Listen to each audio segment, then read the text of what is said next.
Gil, do you work with a lot of high testosterone, very high SHBG, and low free T testosterone patients? Are we referring to guys on T or natural? I assume natural he's asking. Yeah, it happens quite often, and I find this in older guys. With age, SHBG tends to go up. Just a natural occurrence. SHBG rises as men get older. When that happens, it drives up your total T, because you have to understand, if you have relatively normal functioning testicles and a relatively normal functional pituitary gland, and your T is at 350, 400, and I raise your SHBG and change nothing else, your total T goes up. Free T goes down, total T goes up. Why is total T going up? Because if I put $100 a week in my savings account and I spend 50, at the end of the week, I got 50. If I put $100 in my savings account and I spend 10, at the end of the week, I got 90. I deposited the same amount.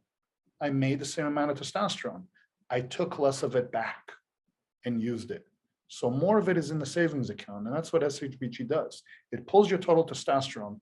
And now you say, well, I'll take back this much. And now you're saying I'll take back less. More of it stays in reserve. And then tomorrow you make more, and tomorrow you make more. I've seen guys in their 60s with a total T of 700 and a free T of 4 and an SHBG of 130.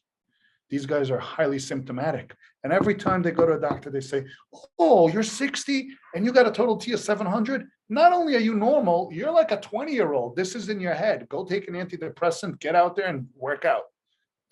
They don't know what the hell they're doing. These poor guys are not only suffering when they walk in, they're being made worse when they walk out. Okay? There are several ways to fix this, several ways.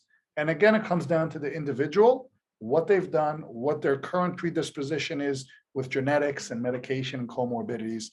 And I have certain ways that are very efficient at resolving this issue, both naturally or via specific TRT protocols, both using ancillary medications or not.